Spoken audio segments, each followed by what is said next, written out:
Un gran saludo a nuestra comunidad global y gracias por acompañarnos a otra serie Speak Up y Wisely. Nuestra invitada en el día de hoy es Paula Montoya. Ella es colombiana, geóloga y candidata a doctorado en la Universidad Autónoma de México. Gracias, Paula, por aceptar esta invitación y compartir tu experiencia con nuestra comunidad. Bueno, no, muchas gracias a ustedes pues por invitarme. Bueno, Paula, cuéntanos un poco más acerca de ti. Cuéntanos de dónde vienes, qué te llevó a México, bueno, ahora estás en México, en qué estás trabajando ahora. Cuéntanos un poco esa historia de vida tuya. Sí, mira, bueno, yo soy colombiana, geóloga graduada de la Universidad Nacional de Medellín y bueno, he trabajado como geóloga de exploración y senior con diferentes compañías internacionales y también nacionales en Colombia por más de 10 años. Pero luego de cierto tiempo pensé que era el momento como de refrescar conocimientos, tener nuevas ideas en el ámbito científico relacionado a los depósitos, y eso me trajo acá a México, ya que México es una de las potencias o con los mejores ejemplos en desarrollo de depósitos epitermales, y uno de los ejemplos es la Sierra Madre Occidental. Entonces, ahorita me encuentro en México desarrollando mi proyecto de doctorado en cómo se forma. O sea, el objetivo es entender y desarrollar desde el punto de vista magmático y tectónico cómo se formaron los depósitos epitermales en la Sierra Madre Occidental aquí en México. Entonces ahorita pues me encuentro trabajando en este proyecto. Bien, qué bien interesante. Ahora más adelante vamos a hablar un poco de tu investigación para que nos cuentes un poco acerca de la temática. Yo sé que muchas personas de nuestra comunidad estarán interesadas, pero vamos ahora a hablar un poco más acerca de la experiencia personal siendo una mujer en la industria. ¿Cuáles han sido las mayores limitaciones con las que te has encontrado, los mayores retos que has tenido que enfrentar siendo una mujer en la industria extractiva, y cómo has logrado superar esos retos? Pues mira, cuando comencé a trabajar como geóloga, por ejemplo, geóloga junior, bueno, del año 2002 más o menos, en Colombia, el ambiente minero era netamente masculino para hombres. Entonces, mi primer trabajo fue en una empresa pequeña nacional y era geóloga de mina y tenía que entrar a la mina a mirar, a realizar los frentes de producción. Pero pasa que las mujeres no podían ingresar a las minas debido a que el oro es celoso. Entonces, si una mujer entra a una mina, inmediatamente la beta se pierde. Ese era el concepto que se tenía. Es más Entonces, un mito, es más un mito que se tiene, incluso sí, todavía se tiene, sí. Okay. Cuando traté de ir esa mañana a trabajar, no me dejaron entrar los trabajadores. Me dijeron, no, usted no puede entrar, no. Y eso fue como un conflicto en ese momento. Okay. Pero a medida que ha pasado el tiempo, ese tipo de creencias han ido cambiando, y sobre todo porque hay muchas mujeres ya geólogas y hay muchas mujeres mineras y trabajando en ámbitos, ya sea en mina o en proyectos de exploración. Siempre, y sobre todo en Latinoamérica, uno encuentra mucho como esa barrera podríamos decir, machista, y es más como un problema social o algo que se trae de años atrás. Las mujeres no pueden hacer los mismos cargos de los hombres y este tipo de cosas. Pero cuando empecé a trabajar, por ejemplo, con compañías extranjeras, sudafricanas o canadienses, ahí de pronto no enfrenté un problema por mi género, no por ser mujer, sino por ser joven y latina. Entonces muchas veces no tenía la misma credibilidad que un extranjero, y extranjero lo podríamos llamar una persona de Europa, de Norteamérica o Australia, simplemente porque era joven y latina. Entonces ya después cambió el switch y ya no me ponía problema por ser mujer, sino por ser joven. Pero todo ese tipo de cosas dogmas o estigmas que se tienen se fueron rompiendo a medida que muestras tu capacidad de desarrollar un proyecto, por ejemplo, que puedes estar o estás al mismo nivel que los hombres o estás al mismo nivel que una persona extranjera. Entonces es ahí que más bien yo no los llamo como obstáculos, sino que yo le cambio esa palabra obstáculos como por retos y desafíos, y lo veo más como un desafío.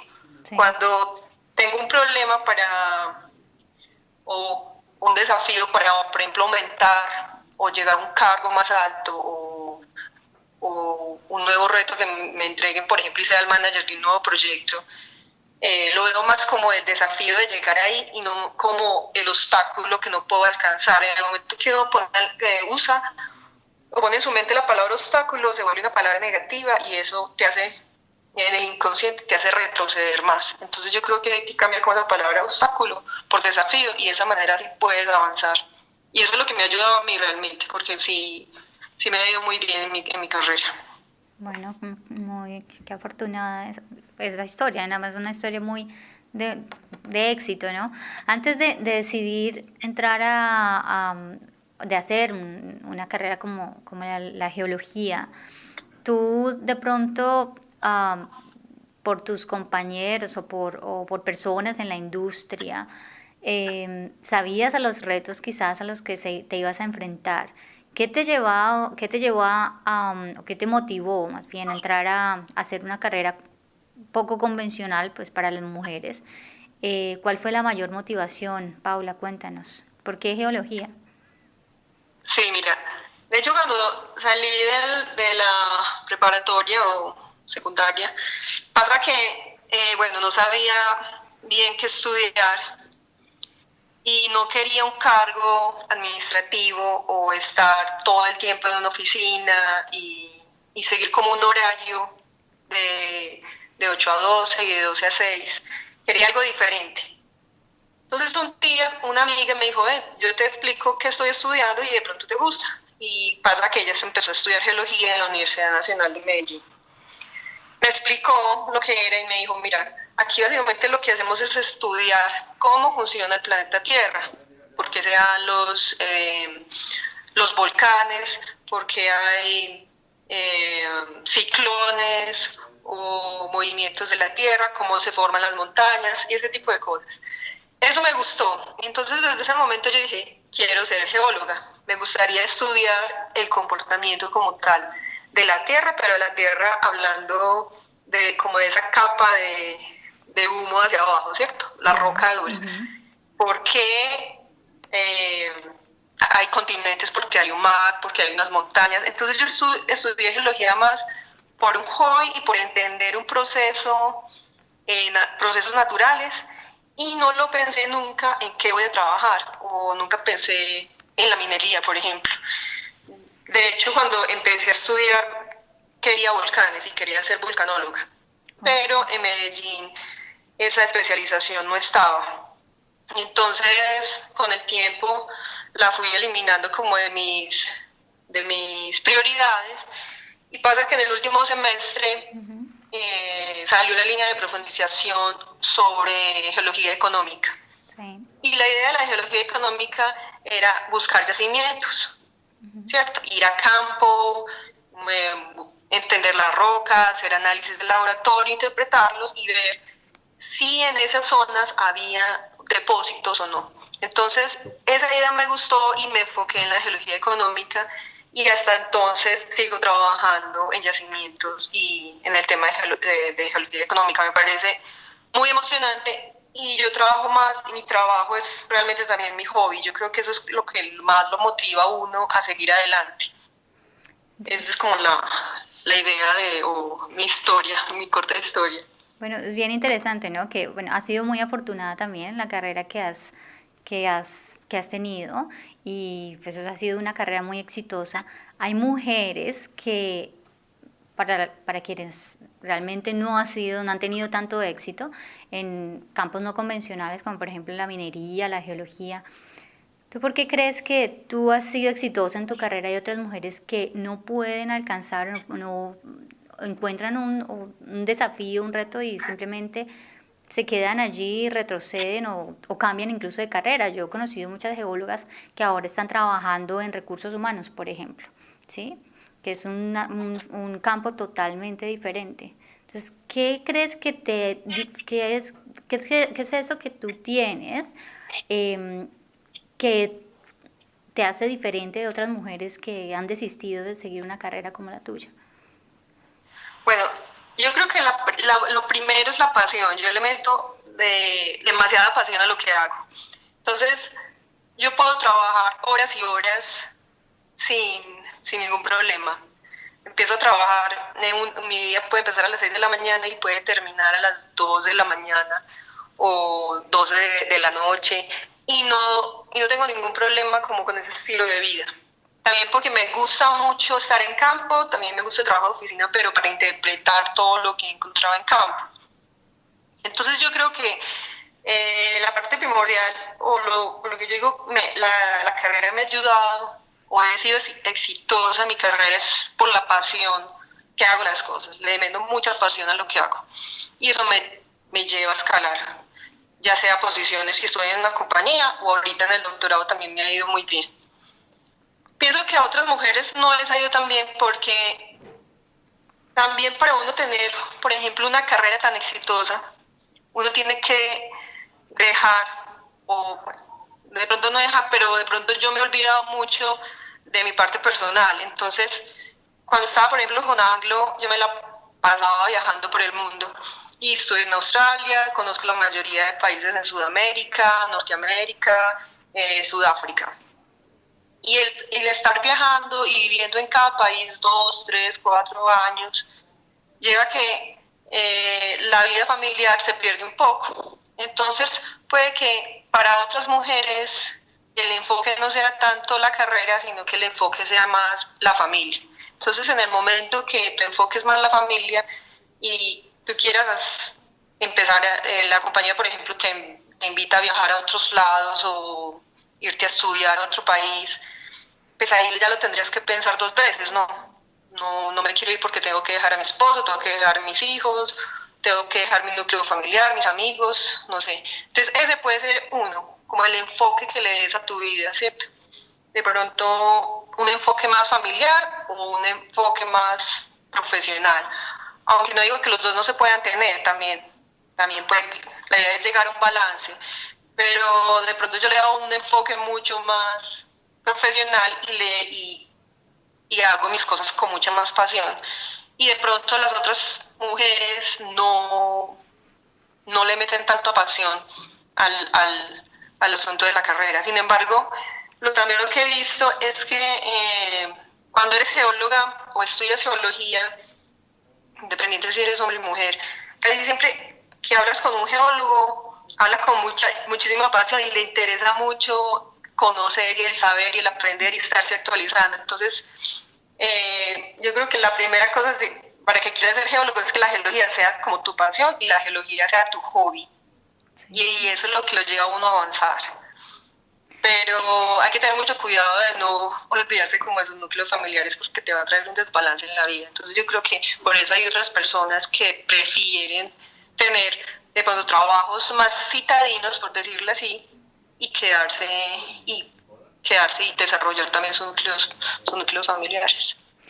¿Y tú crees, Paula, o conoces, por ejemplo, recursos disponibles en el lugar de trabajo donde estás ahora, o en la ciudad donde estás ahora, o los países en los que has estado, para encontrar ese balance, entre trabajo, entre la carrera profesional y tu vida personal? ¿Conoces algunos recursos disponibles, no sé, grupos de apoyo o redes sociales que permitan mantener, digamos, ese balance entre ambos campos? Pues mira, las redes sociales, sí es cierto que las redes sociales y la tecnología en ese momento ayuda mucho a estar comunicado con el mundo, ¿cierto? Así estés, no sé, trabajando en la China y tu familia esté, por ejemplo, en Colombia, te puedes comunicar diario, al instante, ¿cierto?, con tu familia.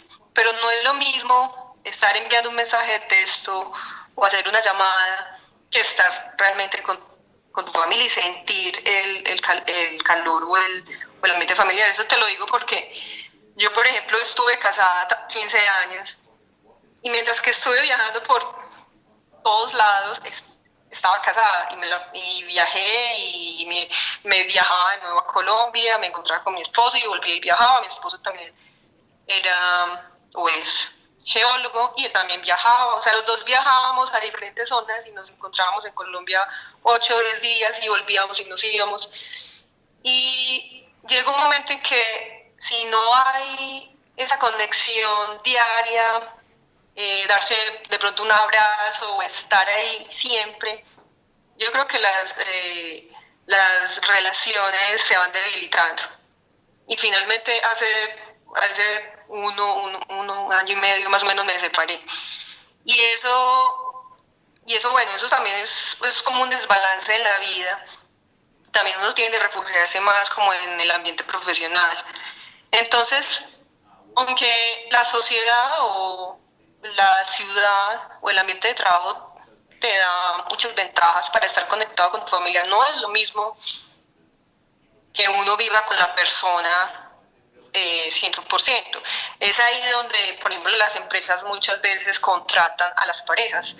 Entonces, si trabajas para una minera ya y trabajas como geóloga de mina, trabajas en un frente todos los días, también puede trabajar tu esposo en esa misma mina, de pronto en otro departamento, pero los dos trabajar en el mismo ambiente de trabajo, o por lo menos en la misma localidad, de manera que puedan vivir juntos todos los días. Entonces, yo creo que esa conexión diaria con una persona, pero conexión activa y verse todos los días, y no es lo mismo que estar enviando mensajes de texto o al Face o cualquier tipo de red social. Eso no es lo mismo. Y en ese sentido, tú ya mencionas una de las soluciones, algunas empresas precisamente están haciendo eso, contratan parejas. ¿Qué otras opciones, por ejemplo, qué otro tipo de ayuda, por ejemplo, los gobiernos, las compañías o las universidades, otras organizaciones podrían ofrecer para digamos, a mitigar esos problemas, ¿no? Que son problemas además que no solamente, o sea, afectan personalmente la carrera de hombres y mujeres, sino que también afecta la productividad de la empresa, ¿no? Sí, realmente afecta mucho también la productividad. Bueno, pues yo creo que la principal es tratar de mantener las parejas juntas, ¿cierto? O sea, no de pronto en la misma oficina o en la misma actividad, pero sí en la misma compañía, ¿cierto? Esa es una. Pero también yo creo que uno de los puntos principales es que la misma pareja busque soluciones. Por ejemplo, si uno está casado, yo como geóloga y trabajo en una mina, estoy casada no con un geólogo, sino con un administrativo. Y ese administrativo, por X o Y motivo, no consigue trabajo en la compañía o lo que sea, por lo menos buscar la alternativa de que esa persona viva en la misma ciudad donde esté la minera y puedan vivir juntos, por lo menos como pues que cada cual salga a su horario de trabajo en las mañanas y en las noches se puedan ver en la casa y formar pues un hogar. Entonces, muchas veces no lo veo que la compañía o el gobierno o la sociedad tenga que hacer algo por ti, sino que las mismas parejas o las mismas familias tienen que buscar estar juntas, ¿cierto? Alguno de los dos tiene que ceder. De pronto, si la persona que más viaja tiene una nueva residencia, pues su pareja lo tiene que seguir y mirar dónde puede buscar un nuevo trabajo en alguna compañía en esa ciudad donde estés viviendo. Entonces yo creo que es más de un asunto de parejas, sí, que un asunto como de la sociedad. Okay. Aunque ayuda mucho cuando las empresas o por ejemplo los gobiernos, sobre todo por ejemplo el gobierno canadiense, ofrece mucho a parejas irse a vivir y a trabajar en mineras en Canadá. Siempre trata de contratar parejas. ¿Por qué? Porque cuando uno como extranjero se va a otro país a trabajar, muchas veces cuando ya llevas 2 años, uno empieza a sentir como esa soledad de la familia, aunque uno consigue amigos en ese nuevo país y bueno, también podrías conseguir una nueva pareja, lo que sea, pues estar o sentirse en un núcleo familiar ya reconocido es muy importante. Entonces, hay gobiernos, como te digo, los canadienses están utilizando mucho esa modalidad de llevar o contratar parejas y llevárselas para su país a que trabajen, por ejemplo, como geólogos de exploración o en mina, y saben que su productividad va a aumentar mucho más porque la autoestima y esos ambientes de soledad no se van a sentir tan fuertes, entonces no va a tener como problemas, porque pues sin problemas productivos básicamente. Qué bien. Ahora sí vamos a hacer un cambio de tema un poco, bueno, luego de hablar obviamente del tema de las parejas, etcétera. Antes nos estabas hablando de un poco de tu investigación. Cuéntanos un poco más acerca de la investigación y cuál es la mayor contribución, por ejemplo, en términos de sostenibilidad, cuál es la mayor contribución del estudio que estás realizando ahora, Paula. Sí, mira, mi estudio es sobre entender o relacionar el ambiente magmático y tectónico para el desarrollo de las mineralizaciones o de los depósitos de oro plata en la Sierra Madre Occidental. Pasa que si geológicamente entendemos cómo se desarrolla un yacimiento, o sea, cuál es la relación del oro con ciertos minerales, si el oro tiene partículas muy finas o muy gruesas, si entendemos bien cómo es ese desarrollo, vamos a poder diseñar mejores, por ejemplo, plantas de producción, mejores molinos, y eso conlleva a que no se desperdicie. Por ejemplo, si tu circuito de recuperación usa tantos contenidos de agua o necesitas usar arsénico o otros diferentes elementos, vas a saber exactamente cuáles son las cantidades que necesitas para poder recuperar tu oro y tu plata, y no vas a tener que desechar esos materiales, por ejemplo, al medio ambiente, generando contaminación. Entonces es ahí donde aspectos como el entendimiento geológico te ayudan a tener un desarrollo ambientalmente sostenible en el entorno de la mina. Entonces, yo creo que ese es uno de los aportes como más importantes, es siempre entender cómo están formados o de dónde vienen los yacimientos minerales para su buen desarrollo productivo y así evitar, en este caso, o disminuir o no, realmente es evitar problemas de contaminación y hacer una mina ambientalmente sostenible. Ok, bien interesante. Realmente tiene como una contribución ambiental, en términos de sostenibilidad ambiental bien importante. Entonces vamos a estar muy atentos también a tus futuras publicaciones. Nos vas informando cómo va avanzando también el doctorado y sería muy bueno pues tener de primera mano las publicaciones que vayas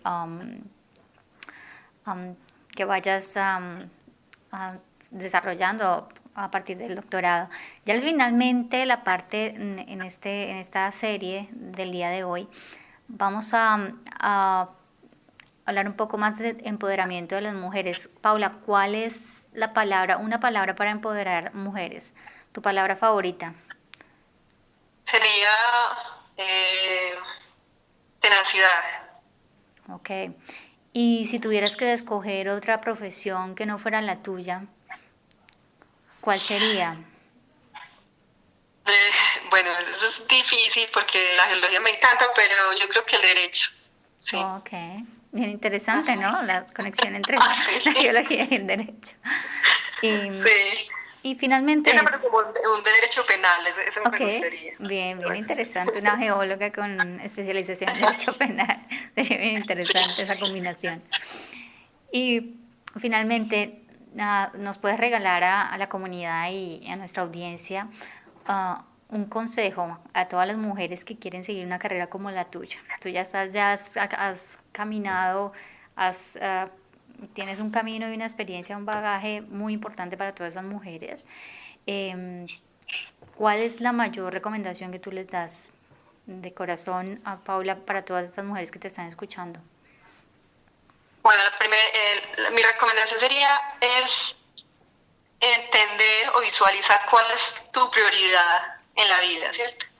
Si tu prioridad es ser, por ejemplo, una buena ama de casa, ser cabeza de familia, pues desarrollar eso, porque creo que también las personas o las mujeres que deciden ser cabezas de familia no quiere decir que no se hayan desarrollado bien profesionalmente. Yo creo que también ser cabeza de familia es un trabajo, y es un trabajo complicado porque estás desarrollando nuevas personas, ¿cierto? Entonces, la idea es ver bien qué es para ti prioritario en tu vida. La familia, un ambiente profesional, no quiere decir que las dos no se puedan mezclar, sí se pueden mezclar, pero cualquiera que escojas, cualquiera que sea tu prioridad, hacerlo con tenacidad, hacerlo viendo todo como retos, siempre retándose, encontrando nuevas aplicaciones o nuevos desarrollos de lo que puedas hacer. Por ejemplo, si quieres desarrollarte como profesional, siempre tratar de actualizarte, estar estudiando, no quedarse en me pusieron a hacer esta tarea y la hago y la voy a seguir haciendo el resto de mi vida. No, la idea es desarrollarse cada vez más, estudiar una especialización, ya sea una maestría, un doctorado o seguir un postdoctorado, dependiendo, pero la idea es siempre estar en la vanguardia de la carrera que quieras hacer. Y lo mismo, por ejemplo, si eres cabeza de familia, y como estás desarrollando personas que van a ser tus hijos, siempre es bueno estar también leyendo y actualizándose cuáles serían la mejor forma de que mis hijos crezcan y poderles mostrar una mejor guía para que ellos también se desarrollen, ¿cierto? Entonces yo creo que si uno siempre está actualizando, leyendo, estudiando, aprendiendo nuevos idiomas, o sea, siempre creciendo intelectualmente te va a llevar a ser un buen profesional y profesional en cualquier aspecto de tu vida, pero siempre es esa tenacidad con la que tienes que vivir, esa pasión con lo que hagas, pero siempre hay que estar ahí. ¿Cuál es mi prioridad? ¿Cuál es mi objetivo de vida? Hay que tener eso muy presente porque pasa que muchas veces escogen un objetivo, escogen una dirección simplemente porque quiero ganar más plata y pasa que eso realmente no era lo que querías hacer, tu objetivo de vida era otro. Entonces ahí es donde muchas personas pues se equivocan en sus carreras. Es siempre qué quiero hacer y siempre estar en la vanguardia y trabajarle con tenacidad y retos, sentirse siempre con retos, no con obstáculos, porque el obstáculo te detiene, pero un reto te ayuda a seguir.